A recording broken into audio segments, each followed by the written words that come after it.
Greetings, ladies and gentlemen. EQ Nostalgia here, and today I am very excited because today I finally get to talk to you guys about Survival and upcoming DLC for The Division. For those fortunate enough to have a season pass, you can play this right now on the test server.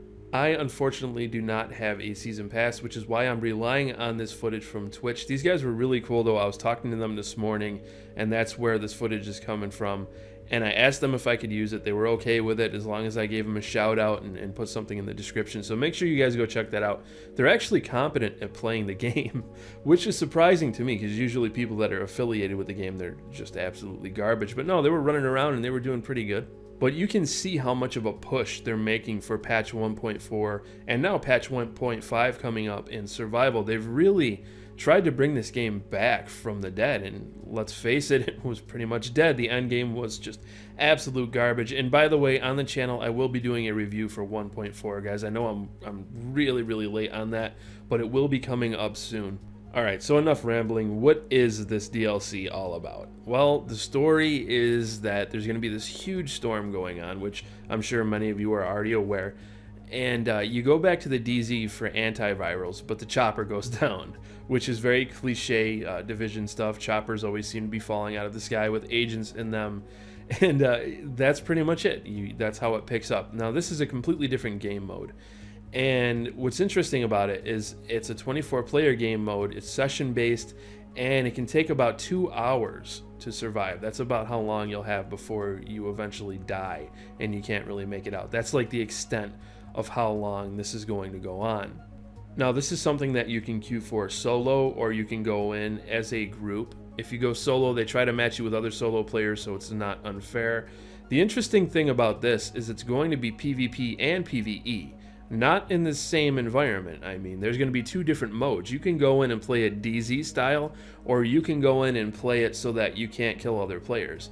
But the thing is you're still going to be in competition with other players because there's only so many resources for you to get.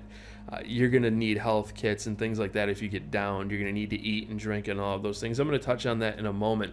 But essentially, it's really like a battle royale mode. Only there's kind of like a new spin on it because there's a PvE side of things. You can go in this, like I said, in PvP right away. Just shoot at people, kill people left and right. Or you can go in for people who don't want to get into that and maybe you want to just kind of roam around and collect things and not have to deal with other people shooting at you, but still have the chance of dying, a high chance of dying and not making it out. This is something that's going to be brutal. So even if you're playing at PvE, it doesn't matter. This is a survival mode, and you're really going to struggle to get out of here alive. If you guys aren't excited yet, you're not into survival stuff. I absolutely love survival games. So I've been looking forward to this, and knowing that there's a PvE aspect to it as well, I don't have to deal with people griefing me and being a pain in the ass. Well, I can't really call it griefing. If you go into PvP, people are going to kill you. That's just the way it is. But I can go in there, I can be like a little Care Bear and collect my stuff and get out without having to deal with other players shooting at me. But if I do happen to go in this for PvP, everybody starts off at the same level, and this is what the Division has been lacking for a long time. A lot of people go into the DZ, they get absolutely destroyed, and they get mad. Well, this starts everybody off with the same gear. You start off with a pistol and a hazmat suit, and that's it. They send you in there, and you're pretty much naked. You don't really have anything. You need to get warm. You need to get supplies. You know, there's going to be guys walking around like patrols with flashlights like we've seen in the trailers. You're going to want to stay away from them until you're ready to take them on. So this is definitely a survival situation, and that has me very excited. Now, something else that's worth mentioning is there are no rogue mechanics in this. You will not go rogue for killing other players, but you can still, when somebody gets downed on the map, you can still see where they got downed, and you can head over there and investigate, which leads to some interesting situations. You don't know if that person maybe went rogue on somebody, so to speak. I say that, but obviously without the mechanics. You don't know if they turned on someone or if someone turned on them. So do you really want to risk getting that person up, or are you just going to finish them off? It leads to some interesting mechanics. Now, something that is extremely exciting to me is that this takes place in an instanced version, a 24-player instanced version of the entire world map.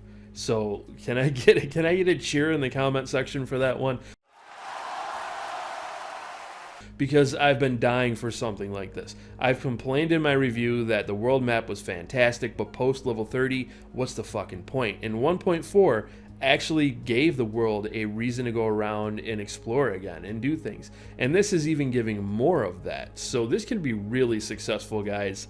If this works out and it's as fun as it looks like it's going to be, this could really put the Division back on the map.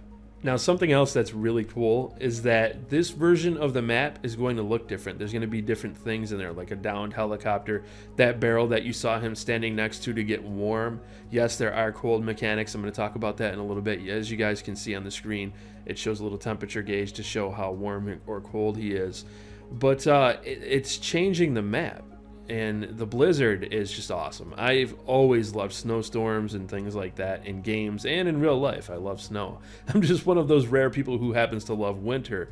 So this is just right up my alley. It looks fantastic. The fact that they've repurposed areas to make them look different, and they've also added safe areas where you can craft in. I'm going to talk about that in a little bit. Those that are entirely unique as well.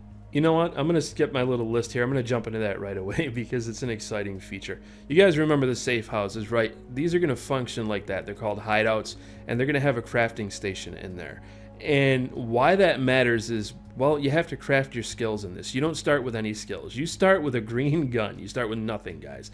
So you have to go around and you have to collect things for crafting. You can break stuff down to craft as well. So you'll be crafting your skills. This is really a test for people. You're going to get into this, and it's like the ultimate battle royale from what I can see, man. You're going to have to scavenge to keep fed, to keep your thirst in check. You're going to have to keep an eye on your cold meter, make sure you're not getting too cold. It's going to be absolutely brutal in here. There's also an infection that you have, which is essentially a timer. Now, there are ways to kind of stem that from killing you. You can get pain medications and stuff like that, and cold medicine, and you can use that to kind of push it back, but nevertheless, you're going to die. You have to extract. So the longest you're really going to last is about 2 hours before you either get out of here or you die in here. Now, in terms of hunger, if you don't eat, your health is not going to regenerate. It's that simple, and eventually you will succumb to that shit and probably die unless you're able to heal yourself by unlocking healing skills. It's just something you're going to want to avoid. If you don't drink, you're going to lose vision. You're going to have vision problems. You're not going to have very good detection anymore. You're not going to be able to tell when enemies are around, so that's not a good thing either. So all of these things are stacked against you, on top of the fact that you've only got so much time. You're dying from a virus that you have to keep in check. You got to get the hell out of there. And not only that, but it's cold. And because it's cold, they're allowing you to stand near barrels that you can light on fire and essentially tell everybody where you are so they can throw a grenade at you. But it's kind of a risk, and it's a kind of a risky thing. I can't say reward. I guess the reward is that you live to fight another few minutes. But you can imagine these barrels are going to be very dangerous to be around. Now, you can also go inside of apartments to get warm, and the vanity items, this is one of the coolest things. The vanity items that you have in the game are now going to matter, because if they look warm, they're probably going to be warm. There are cold ratings now, guys, on this equipment that you can use. How many times have you guys been scavenging through apartments and you find stuff and it's like, yeah, I mean, it looks cool. And you'll grab some candy bars and you'll be like, yeah, that's cool. I can eat that during a battle, or, you know, I can give it to a civilian. Now it actually matters. To me, it always seemed like when I was collecting these things, I wanted this to be a survival game. Even back during the beta, I made comments like that. Oh, I wish there was more for this. I wish it really mattered. Like I had to eat it to stay alive, or I needed this clothing to stay warm. They're doing that finally. So those are huge changes in the Division. Well, it's just in this game mode. I don't want to get carried away. It's not the entirety of the game. But finally, there is something like that in the Division, and I'm very excited about it. So there's no minimap, as I'm sure you guys have probably noticed by now. Actually, some of you are probably going, oh shit, there isn't. Where's the minimap? Well, it's gone. It's not in this mode. There's still going to be a map. You can still press the M key, so don't flip out yet, guys. I know some people are getting scared. Oh shit, there's no map. I'm never going to be able to find my way around. There's still a map. There's just no minimap. There are going to be caches all around the map that you can unlock to get some really good gear. And here's the thing. Let's talk about the death penalty for a moment here. If you happen to die, you're not going to completely get nothing. Depending on how long you've survived, how many items you've collected, enemies you've taken down, and various things like that, you will be rewarded at the end with a reward screen. There are 5 tiers of rewards, and I believe there's 5 different tiers that you can play in. I think that's what they meant when they said 5 tiers, which is really exciting, because when you think 5 tiers, you're like, oh shit, are they adding another tier to the overall game? And not just in survival? Yes, they are. It's going to be free. It's going to be part of patch 1.5. There is going to be a 5th tier with more weapons, more items, gear sets, all that shit. And there's also going to be a named gear piece that isn't part of a set. I don't really understand what they're talking about with this, but that's going to be coming as well. So they're adding a lot of new items to the game, and obviously the 5th tier. So you can only imagine if you survive on tier 5 and you've gotten items from enemies or from caches, it's going to be pretty lucrative to do this game mode. It's going to be brutal, but if you make it out, you're going to make it out with a lot of shit. Most times you're probably going to die, but you're at least going to be getting something for your efforts. Now, when you do make it to the final area and you go to extract, you set off your flare, the devs have said that there's going to be a final fight. That flare is going to attract enemies or some sort of enemy that you're going to have to fight before you can all get out of there. If you're by yourself or you happen to be with friends, let's face it, most of us are going to try to get into a group before we come into something like this. But yeah, you're going to have your work cut out for you at the extraction area. There's going to be a final fight, so that's really cool as well. Now, when you first spawn in here, you're going to spawn at the edge of the map. Everybody's going to spawn at the edge of the map, and you'll be making your way to the center of the map. And the further you go from the edge inward, the harder it's going to get. The enemies on the outside of the map aren't going to be that hard. You're still going to want to watch out for patrols because they can wipe your ass out really easy if you don't have much. But as you go in further and further, dynamically, you will start to get better gear, and that's how the game is played.